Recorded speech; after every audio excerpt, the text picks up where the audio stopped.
Muy buenas noches a todos, que el Señor les bendiga. Muchísimas gracias por acompañarnos en nuestro último foro del año. Me presento, mi nombre es Javier Fallas y soy el director de proyectos de la Sociedad Bíblica. Para nosotros es un privilegio poder contar con la presencia de cada uno de ustedes. Todavía faltan bastantes personas por venir, pero vamos a ser solidarios con el tiempo, ¿verdad? Solidarios también con ustedes para poder aprovechar al máximo la ponencia que tenemos el día de hoy. No sé si lograron ver cuando ingresaron, el rótulo de afuera dice Casa de la Biblia, y es justamente porque eso es lo que consideramos de la Sociedad Bíblica, un hogar en el que usted espero se sienta parte, en el que usted espero se sienta de nuestra familia y pueda aprovechar cada uno de los espacios y cada uno de los recursos que nosotros brindamos. Quizás no es su primer foro acá, entonces quiero hacer esta acotación para aquellos quien es su primer foro visitándonos. Nosotros generamos este tipo de espacios porque buscamos la interacción bíblica. Queremos que las personas no solo conozcan la Biblia, sino que interactúen con ella, la profundicen en lo que ahí está escrito. Y es por eso que generamos este tipo de espacios, este tipo de discusiones bíblicas o teológicas. Y para eso también tenemos habilitado nuestra página que es crbiblica.com/foros, y ahí van a poder encontrar los foros que hemos estado desarrollando a lo largo del año, ¿verdad? Y ahí también van a poder encontrar la ponencia del día de hoy y los recursos como la transcripción de la ponencia y la presentación que vamos a estar observando el día de hoy. Entonces, invitarlos a que puedan visitar la página y enterarse de las otras ponencias que hemos tenido y también poder repasar la que vamos a tener el día de hoy. La dinámica es muy simple, vamos a escuchar, ¿verdad? Alrededor de unos 45, 50 minutos, y después de eso vamos a tener un espacio para preguntas y un espacio para reacciones, ¿verdad? Entonces siéntanse en la libertad de tomar sus anotaciones, siéntanse en la libertad de anotar sus preguntas, sus comentarios, ¿verdad? Y después al final vamos a poder dialogar un poco, tener un ida y vuelta. Antes de presentar al invitado de hoy, me gustaría leer una porción de la Biblia y después de esto orar para poner esto en manos del Señor. El texto que escogí se encuentra en Isaías 9. Esta es nuestra segunda actividad de apertura de la época navideña. Ya tuvimos nuestra primera, que es una exposición que estamos teniendo en nuestro museo, con imágenes creadas con inteligencia artificial basados en un versículo bíblico, donde participaron cerca de 100 personas. Y es una actividad bastante interesante, y esta es nuestra segunda actividad de apertura. Leo para ustedes en Reina Valera contemporánea. A partir del versículo 6 dice lo siguiente: porque un niño nos ha nacido, un hijo nos ha sido concebido. Sobre sus hombros llevará el principado, y su nombre será Consejero Admirable, Dios Fuerte, Padre Eterno y Príncipe de Paz. La extensión de su imperio y la paz en él no tendrán límite. Reinará sobre el trono de David y sobre su reino, y lo afirmará y confirmará en la justicia y el derecho, desde ahora y para siempre. Esto lo hará el celo del Señor de los ejércitos. Así que acompáñenme a orar. Señor Jesús, gracias por una noche más. Te pedimos que nos acompañes y te pedimos que tu palabra hable a nuestros corazones, Señor. Queremos aprender de ella, queremos poder escudriñarla, Señor, sacar todas las verdades que tienes ahí para cada uno de nosotros. Pero aún más importante que el adquirir el conocimiento y el poder discernir lo que ahí está escrito, llévanos a practicarlo en nuestra vida cotidiana. Llévanos a practicarlo con nuestros pares, con nuestra familia, en nuestros hogares, en nuestros trabajos, en nuestros centros de estudio, Señor. Bendecimos la vida del doctor Francisco, bendecimos este espacio, a cada una de las personas que hoy está acá y a aquellos que estarán por incorporarse. Gracias por este espacio, en tu nombre santo. Amén y amén.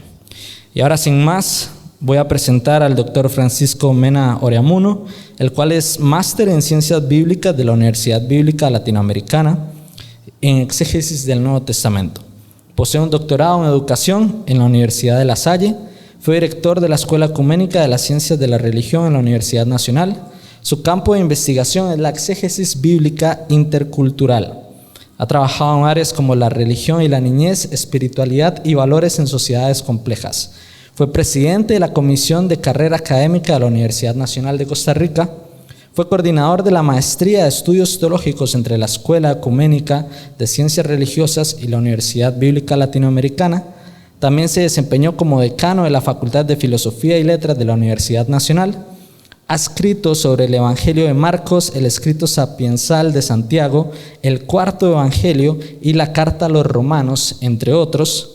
Se especializa en el método de la teología latinoamericana de la liberación y está comprometido con la educación popular, y actualmente es subdirector de la Escuela de Educación de Ciencias de la Religión en la Universidad Nacional. Hoy nos acompaña él y nos acompaña también su esposa Francine. Así que bienvenidos a ambos y los recibimos con un fuerte aplauso.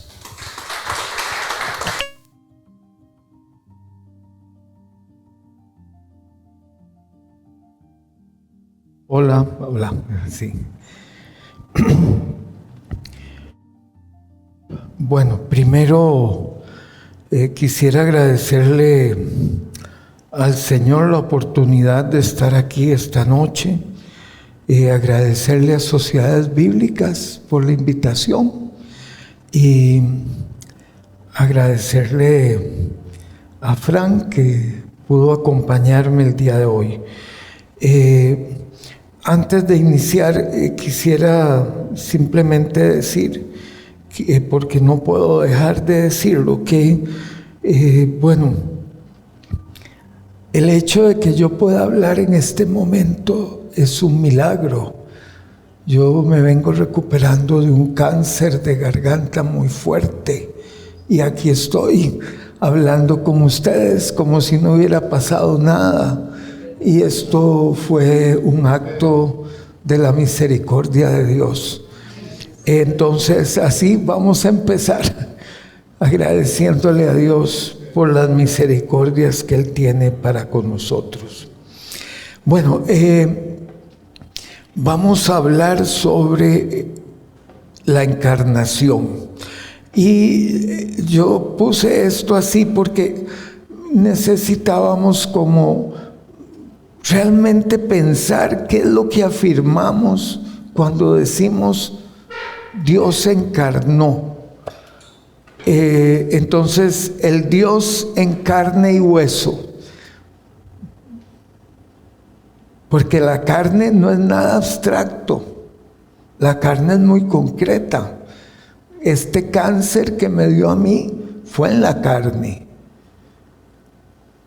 Fue en la carne, es mi carne la que sufrió. Y si no vamos entendiendo este principio fundamental de lo que la Biblia llama carne, a veces la encarnación queda como en un lugar así disperso en el mundo y no nos afecta realmente como debería de afectarnos. Obviamente, el Dios en carne y hueso expresa la solidaridad corporal de Dios como camino de fidelidad. Y eso es uno de los textos que vamos a repasar rápidamente hoy. El primer punto que tengo yo aquí es el problema que cuando realmente empieza la doctrina, mira, y puse doctrina, la doctrina de la encarnación. Y esto empieza en realidad como la conocemos hoy, después del 325 con el Concilio de Nicea. No empieza en la Biblia. Eso es importante entender. Aquí yo les traje un pedacito del antiguo credo romano que era como la base sobre la que crecieron otros credos. Perdón, solo así me lo encontré. Pero lo que dice es muy sencillo, ¿verdad? Creo en Dios Padre Omnipotente y en Cristo Jesús, Hijo único, Señor nuestro, que nació del Espíritu Santo y de María, Virgen, digamos, desposada joven, que es lo que debe más o menos decir. No crean que el tema de la virginidad era un tema tan apremiante en esas épocas, pero sí, una vez que la muchacha recién menstruante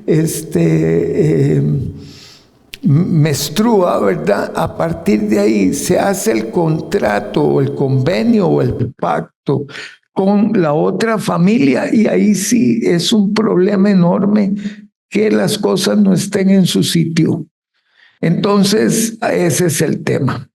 Si seguimos avanzando, el mismo credo en griego, antes eso, ahí donde está marcado en rojo, que es solo para mencionarlo, dice básicamente lo mismo, pero se agrega: en Cristo Jesús, el Hijo de Él, de Dios, el unigénito, el Señor nuestro, el que fue engendrado del Espíritu Santo y de María, la muchacha desposada, no casada, o la muchacha no casada. Y esto nos lleva, mira, quedó se perdió el griego, pero no importa. Nos lleva a Lucas. Si quiere le pasamos otro. Mira, ahí sí se ve, es en mi computadora que no se vio. Si quiere lo subimos uno más para donde están eso. En Lucas, en Lucas 1, el 31 se dice: vas a concebir en el seno y vas a dar a luz un hijo. En el 34 María dice: ¿cómo será esto, puesto que no conozco varón? Y el ángel le responde: el Espíritu Santo vendrá sobre ti y el poder del Altísimo te cubrirá con su sombra. Bueno, eso es lo que decía el credo, ¿verdad? Nacido de o engendrado de el Espíritu Santo y María. ¿Hay que pensar mucho en esto? No. No, porque es otro mundo, otro tiempo, otra forma de expresarse. Y ahorita voy a reflexionar un poquito sobre esto. Entonces, tanto en este credo antiguo romano como en Lucas, la vinculación de Dios en la concepción de María, que solo aparece en este evangelio, se hace a través de la sombra de Dios o del Espíritu. Alrededor del año 150 empiezan a desarrollarse, a ampliarse los credos, y ahí podemos seguir. También disculpen que esté así, pero no tenía más, ¿verdad? Donde de un lado están los credos más antiguos y del otro los más recientes. Pero en el fondo, lo que se siente, la columna izquierda, lo que dice es que fue engendrado el unigénito de Dios, que fue engendrado del Espíritu Santo y la Virgen María. Y también se indica que fue crucificado bajo Poncio Pilatos y enterrado, y el tercer día, todo eso. Podemos seguir adelante, se va a ver una y otra vez este tema. Es un tema muy simple, hasta que y bueno, llegamos al credo de los apóstoles, que es también del siglo II, y el credo de los apóstoles dice más o menos lo mismo: creo en Jesucristo, su único Hijo, nuestro Señor, fue concebido por obra y gracia del Espíritu Santo y nació de la Virgen María. Una diferenciecita, pero muy básica, no es lo que vamos a ver después. Claro, ya para el siglo III, IV, aparece un señor que se llamó, o le decían Arrio, y Arrio generó un problema porque él señalaba que el hecho de que Jesús haya sido creado después de Dios, porque ese es un problema, todo es un problema, pero ya vamos a ver cómo salir de eso.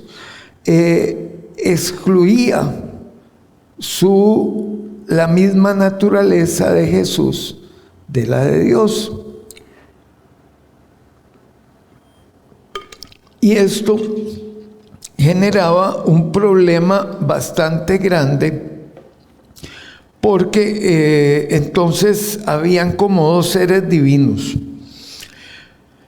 Entonces aquí es donde surge el credo niceno, ¿verdad? Creemos en un solo Señor Jesucristo, Hijo único de Dios, nacido del Padre antes de todos los siglos, Dios de Dios, luz de luz, Dios verdadero de Dios verdadero, engendrado, no creado.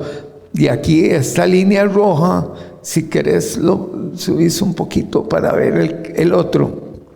Esta línea roja, de la misma naturaleza que el Padre, es donde se genera lo que hoy conocemos como encarnación.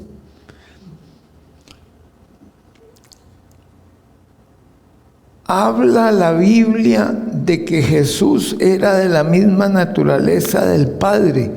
No, porque estos son conceptos de la filosofía, no son conceptos de la Biblia. La concepción de filosofía implica, necesita establecer que de lo mismo que estaba hecho Dios, tenía que estar hecho Jesús, para que los dos fueran un solo Dios. Y ahí se crea la doctrina de la Trinidad. Dios Padre es Dios, Jesús Hijo es Dios y el Espíritu Santo es Dios, ¿verdad? Entonces son tres personas en un solo Dios. Muy bien. Esto es un pleito con este señor Arrio. Ahora, ¿cómo pensaba la iglesia? Bueno, es que esto es lo que pensaba la iglesia de Roma, pero en nuestra visión normal parece que solo hubo una iglesia. Y no, teníamos la iglesia de Alejandría, gigantesca, donde estaba la gente más intelectual y más destacada, ¿verdad? Estuvo Orígenes, que fue, bueno, el primer teólogo real que hubo en la iglesia, escriturista, un biblista en esa época. Antes de él estuvo Filón, un judío que también se dedicó a la lectura de las escrituras. Entonces, Alejandría era un mundo, Roma era otro mundo. ¿Y qué pasa con Siria? Siria era el otro mundo. Esos tres en un área relativamente pequeña. Pero hay, por ejemplo, Agustín viene de la zona de Cartago, que es, digamos, más cercana a las islas italianas que otro lugar. Bueno, como sea, ese es como la mitad del mar Mediterráneo, eso es lo que estamos hablando. Pero habían iglesias ya en esas épocas al sur, en Etiopía. Habían iglesias al este, en lo que hoy es Afganistán, en India. No sabemos si al norte, en Rusia, lo que hoy es Rusia. La cuestión es que esto que tenemos aquí hoy, hay que identificarlo históricamente como un producto de la iglesia de Roma. Las otras iglesias tenían otras interpretaciones. Y desde el punto de vista de quien lee los credos, Pues tan legítimo es el credo apostólico como el credo niceno. ¿Por qué el credo niceno es tan fuerte? Bueno, porque es que al credo niceno le salió un ángel muy poderoso para cuidarlo, que fue el ejército romano. Y entonces, en el momento en que se hace el primer concilio, también se establece la autoridad jerárquica formal. Y eso es lo que tenemos que creer y se acabó. Si usted no lo cree, usted es un hereje. Y vean, la lista de herejías es tan grande, y la palabra herejía en realidad en griego significa secta, es decir, un grupo que no es que está roto del resto, pero que piensa diferente. Tenemos en la Biblia los fariseos, los saduceos, los sacerdotes, tenemos escribas que podían estar en cualquiera de estos grupos o en otros que no conocemos. Habían la gente que estaba vinculada al movimiento de Qumran y a otros movimientos que no sabemos exactamente cuáles eran, porque los materiales que tenemos son limitados. Al final, lo que quedó fue Nicea.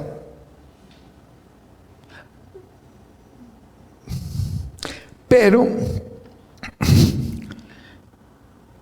hubo realmente un pleito enorme y se empezó a depurar lo que después se va a llamar la Gran Iglesia.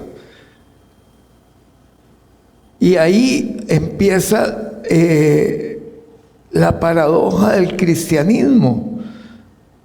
Nunca fuimos uno. El punto es que antes convivíamos siendo diferentes. Después de este evento y con los concilios siguientes, ya no hubo posibilidad de ninguna diferenciación. Y ahí tenemos un punto para reflexionar. ¿Por qué terminamos matándonos por definir si Jesús era de la misma sustancia que Dios o si no lo era? Más allá de lo que diga la Biblia, porque en el fondo esta no es una discusión de la Biblia, esta es una discusión de otro carácter. Bueno, y uno de los puntos centrales es este que digo, ¿verdad? Sustancia, que también se traduce como naturaleza.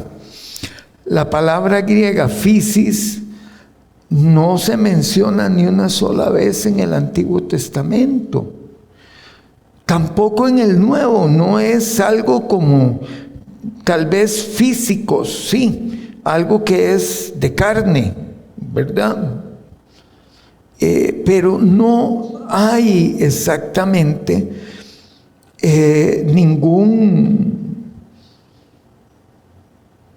interés en toda la Biblia por definir cuál es la naturaleza de Dios.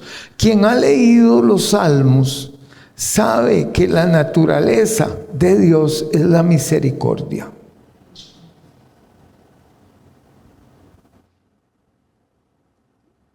No veo yo cómo decirlo de otra manera.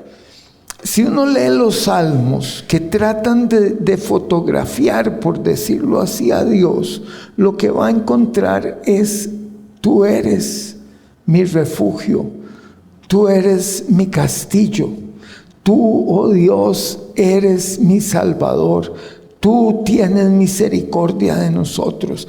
Es una y otra, es algo como una letanía que vas leyendo salmo tras salmo, y eso para una persona que lee la Biblia, esto es lo que vas a ver desde Génesis hasta Apocalipsis. Dios es misericordioso. En ningún lado le dicen, bueno, es que la sustancia divina, la naturaleza divina. ¿Qué es la naturaleza divina? A duras penas sabemos lidiar con la naturaleza humana, que ya nos tiene bastante complicados. Entonces, tengo un autor, lo lee así: Physis es, por tanto, un concepto típicamente griego, en especial un concepto del grupo estoico, que el judaísmo helenístico, podemos explicar esto, tomó y transmitió de esta forma al pensamiento del cristianismo primitivo.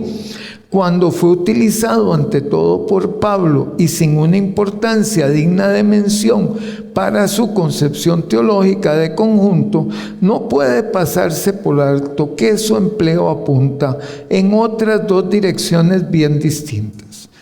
Por una parte, sirve para subrayar la cima que separa a los judíos de los no judíos, quien es de naturaleza judío y quien es de naturaleza gentil. Y por otra, para apelar en el sentido estoico a lo común, partiendo de la confesión del Dios de Jesús.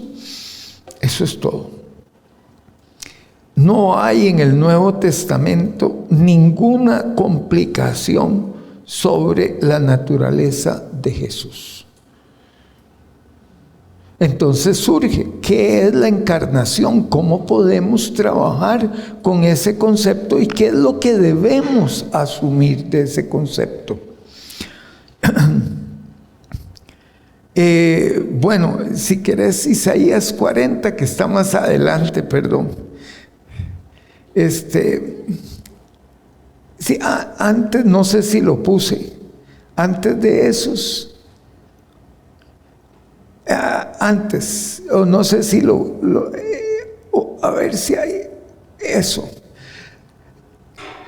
¿Qué es lo que considera la Biblia como carne? ¿Cómo la valora?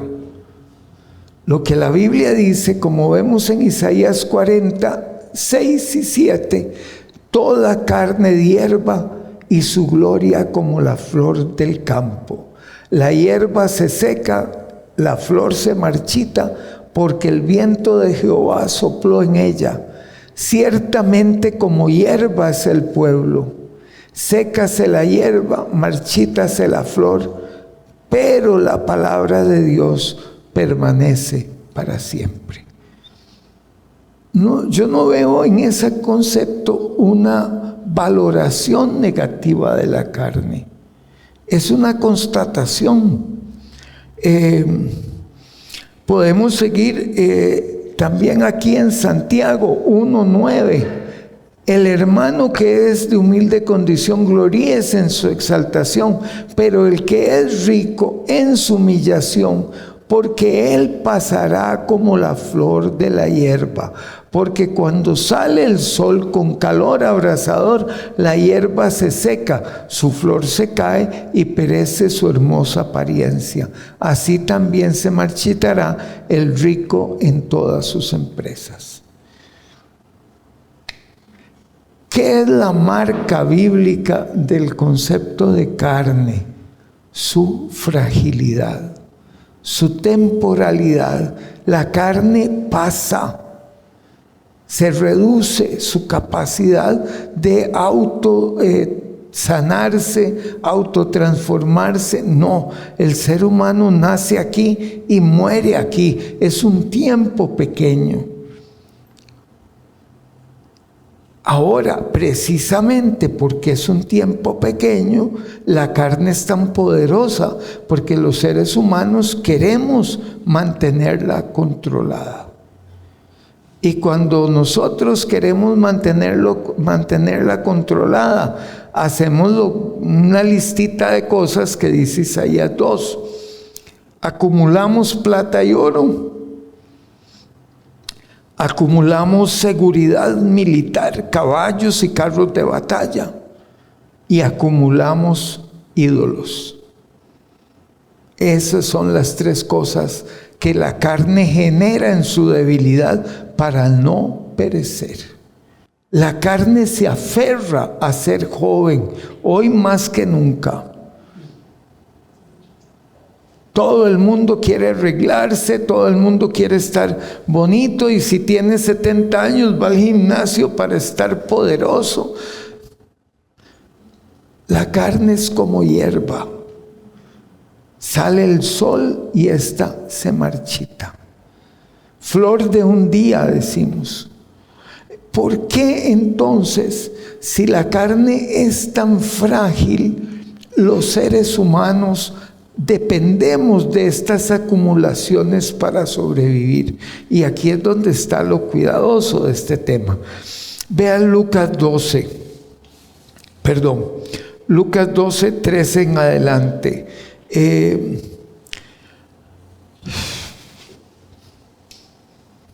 Sí, dice, también, este es el verso 16, también le refirió una parábola diciendo: la heredad de un hombre rico había producido mucho, y él pensaba dentro de sí diciendo: ¿qué haré? Porque no tengo dónde guardar mis frutos. Y dijo: esto haré: derribaré mis graneros y los edificaré mayores, y allí guardaré todos mis frutos y mis bienes. Y diré a mi alma: alma, muchos bienes tienes guardados para muchos años. Repósate, come, bebe, regocíjate. Pero Dios le dijo: necio, esta noche vienen a pedirte tu alma, y lo que has provisto, ¿de quién será? Así es el que hace para sí tesoro, no es rico para Dios. Es como muy simple. Y tenemos un elemento más también en Lucas, que es la contraparte. ¿Qué sería el espíritu? El espíritu que se opone a la carne. Bueno, Lucas 12:22.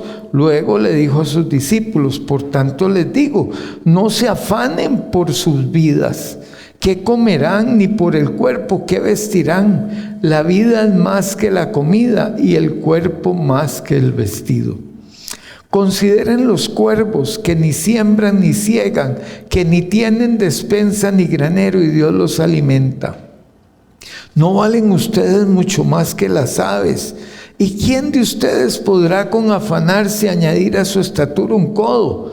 Pues si no pueden ni aún lo que es menos, ¿cómo se afanan por lo demás? Consideren los lirios, cómo crecen, no trabajan ni hilan, mas os digo que ni aun Salomón, con toda su gloria, se vistió como uno de ellos. Y ahí sigue. Y si así viste Dios la hierba que hoy está en el campo y mañana es echada al horno, ¿cuánto más a ustedes, hombres de poca fe? Y termina en el verso 31 con ese versículo que dice: mas buscad el reino de Dios y todas las cosas les serán añadidas. ¿Qué es lo contrario a la carne? La confianza en Dios.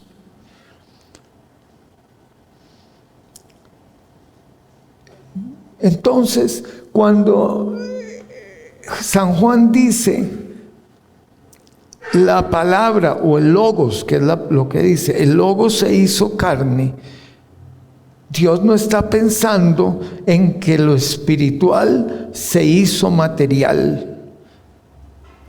Está pensando en que lo que es permanente se une con lo que es tan frágil como la hierba del campo. Ahora, antes de seguir, porque bueno, aquí tengo como 500 versos más, hay un texto que fotocopié de un libro que no lo pude encontrar, no sé dónde metí el libro. Esto es el Apocalipsis de Santiago, y esto tiene que ver con la visión gnóstica de la carne, que no tiene nada que ver con la cristiana y no tiene nada que ver con Juan. Juan no fue gnóstico, a Juan no le interesaba eso. Pero vean lo que dice: Cristo resucitado y exaltado se aparece a Santiago y le dice así: yo soy aquel que estaba en mí, Jamás he padecido cosa alguna, ni he sido atormentado, ni me ha hecho nada malo en absoluto el pueblo. Ese padecimiento estaba, por el contrario, reservado a una criatura de los arcontes, es decir, a mi cuerpo, y este sí que mereció ser destruido por ellos. Esa es en una frase casi resume gran parte de no es odio, pero es del asco que sentían muchos de estos grupos por el cuerpo. El que murió en la cruz, ese no era yo. Es lo que dice aquí Jesús del Apocalipsis de Santiago. Ese que murió en la cruz no era yo. Ese merecía ser destruido porque era un cuerpo. Yo estoy en otro plano. Curiosamente, la palabra arcontes, que uno se va a encontrar tanto en esta bibliografía, significa príncipes. En Efesios vemos la palabra, si el príncipe de la potestad del aire, todo esto. Bueno, así muy rápidamente, podemos llegar ahora sí a los otros textos bíblicos que son los que vamos a revisar rápidamente hoy. El primero es Filipenses 2. 2:6. Él, siendo en forma de Dios, no estimó el ser igual a Dios como cosa a que aferrarse, sino que se despojó a sí mismo, tomó la forma de siervo y se hizo semejante a los seres humanos. En este tema, nosotros lo que tenemos aquí, tanto en forma de Dios o ser igual a Dios, realmente se está hablando de la relación profunda que había entre Jesús y Dios. Y eso es lo que Pablo está viendo. Aquí no hay ninguna especulación sobre la naturaleza de Jesús. ¿Cómo llega a ser uno semejante a Dios? ¿En qué momento? Claro, la primera cosa que nosotros rechazamos es esa afirmación. Y como protestantes o evangélicos, peor. No podemos aceptar eso. Sin embargo, a nosotros en el Evangelio de Juan y en Pablo y en otros lugares, se nos trata como hijos de Dios. Y este trato tiene que ver fundamentalmente con la presencia del Espíritu en nosotros y nosotras.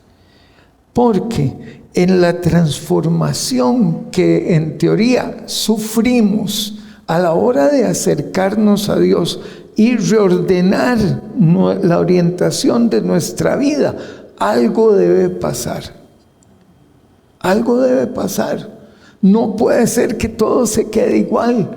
Entonces, si antes usted, y vean lo que hemos hecho, que lo hemos reducido a cosas muy, muy morales, como es tomar o fornicar o adulterar, pero tampoco esa es la agenda prioritaria de la Biblia, porque hay cosas que son peores. Vean cómo la carne se presenta como dominación de otras carnes a través de la violencia.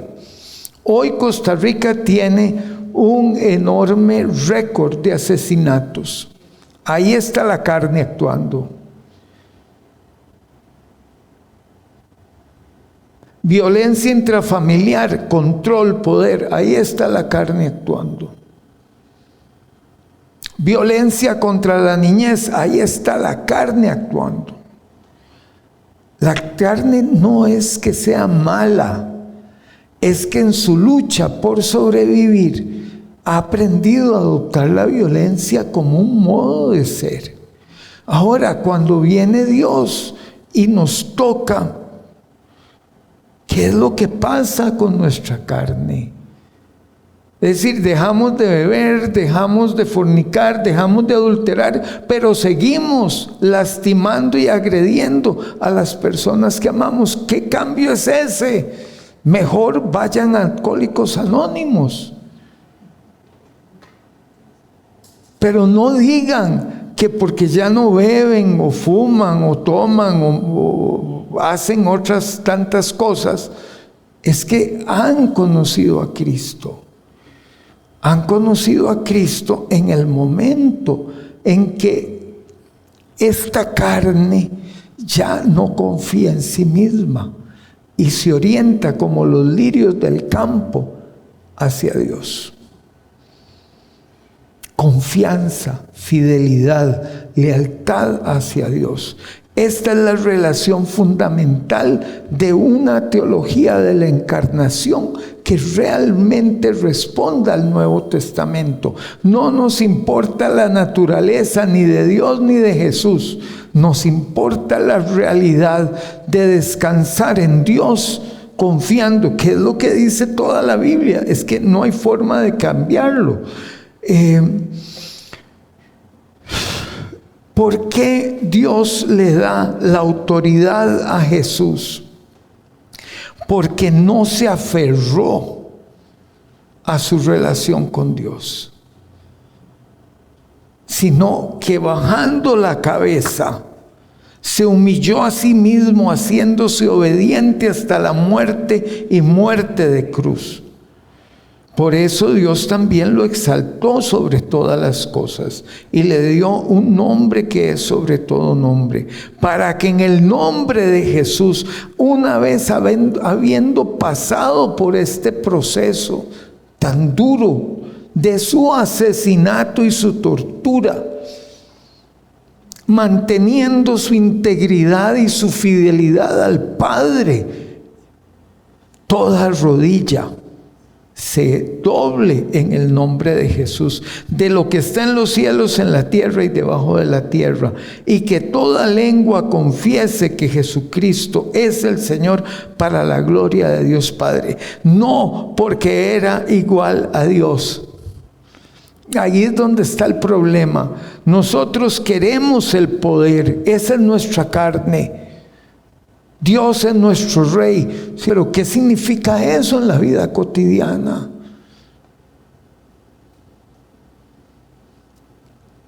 ¿Dios fue el Rey de Jesús? Claro que sí. ¿Y qué hizo Jesús? Mantener su fidelidad intacta hasta el último momento. Ahora, ¿cuándo es que Jesús es exaltado y toda rodilla se dobla delante de Él? Después de haber entregado su vida, no antes.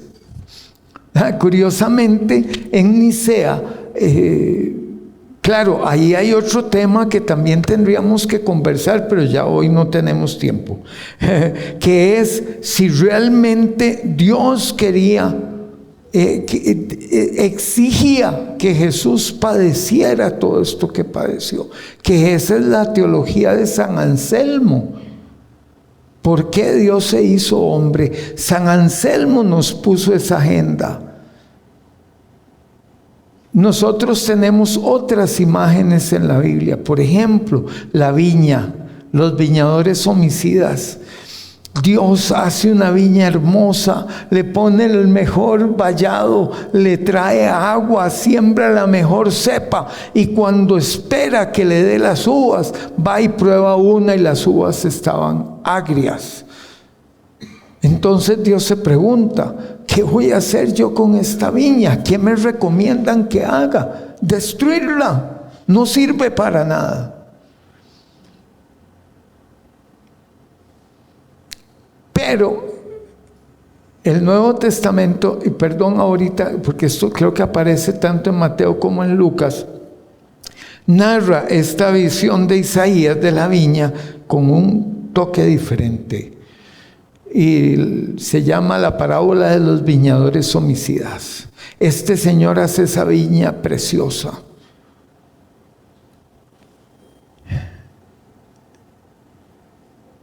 Y se la alquila a una gente. No es de estas personas. pero ellos se la apropian, y cuando va a cobrar lo que en derecho le pertenece, agarran a palos al siervo, a otro lo medio matan, a otro lo matan, y dice el Señor: bueno, voy a mandar a mi hijo, a este lo van a respetar. Y lo que piensan los viñadores es: no, hombre, matémoslo para heredar nosotros. Y eso es lo que hacen. Esa es una interpretación de la muerte de Jesús y de por qué murió, muy diferente a la de San Anselmo. Nosotros hemos sido contaminados con agendas no bíblicas. Y San Anselmo fue uno de los peores. Jesús tenía que morir para reparar el honor de Dios que fue roto en el paraíso.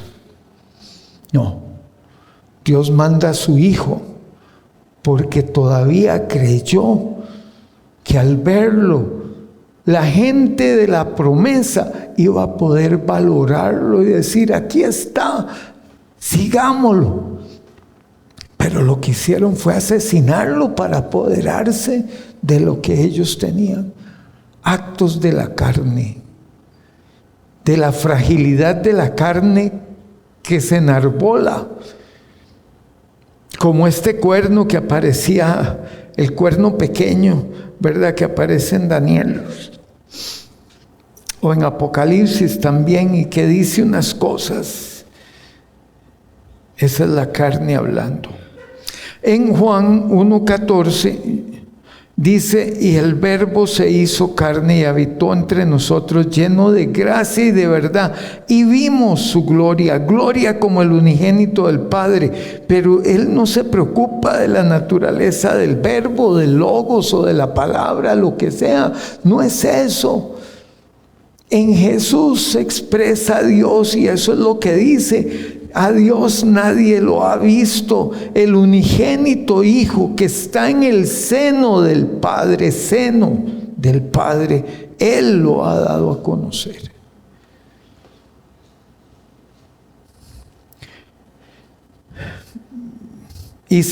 Juan 6:56: el que come mi carne y bebe mi sangre permanece en mí y yo en él. Tradicionalmente este se considera un texto eucarístico. Es decir, aquí Jesús en este momento antecede a la Eucaristía o piensa en la Santa Cena. No, es que la misma Santa Cena tiene un clic que a veces no leemos. Cuando Lucas dice: hagan esto en memoria de mí, ¿qué es lo que hay que hacer en memoria de Jesús? ¿Comerse el pan y el vino? ¿O vivir uno como Jesús y ser uno también pan y vino de Dios? Claro, nos comemos el pancito, nos tomamos el vinito y todo el mundo feliz para la casa. Pero es esa la Santa Cena, es eso lo que celebramos. Le decimos en griego Eucaristía, buena gracia. ¿Cuál es la buena gracia de Dios para uno?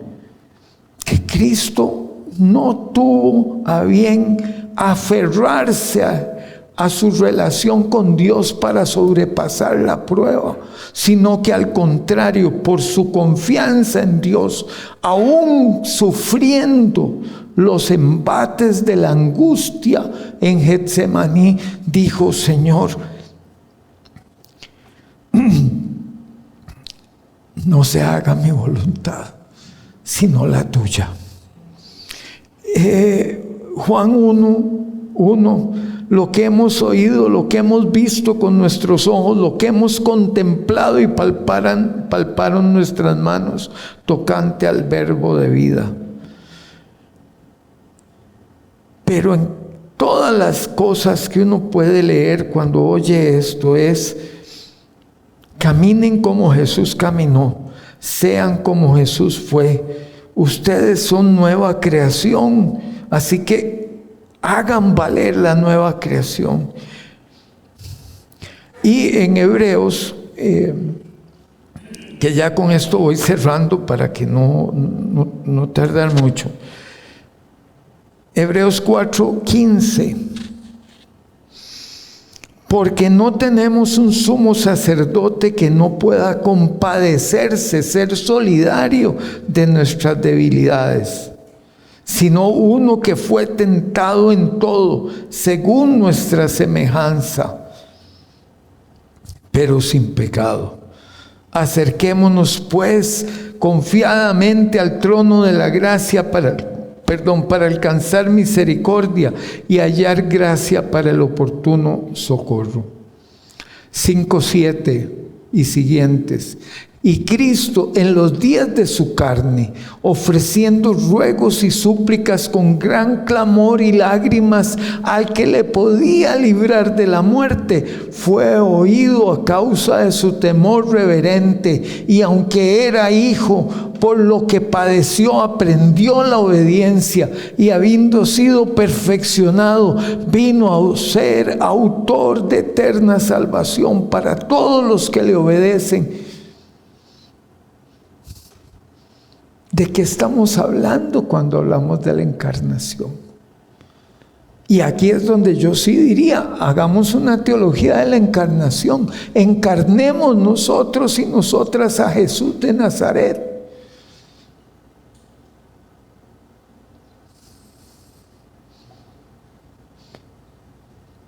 Porque hemos sido todos y todas bañados, bautizados con su Espíritu.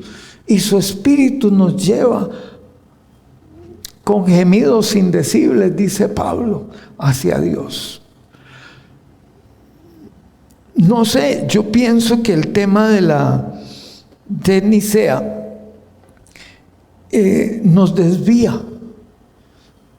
Se preocupa por algo que no es lo fundamental, por lo menos en todo el Nuevo Testamento.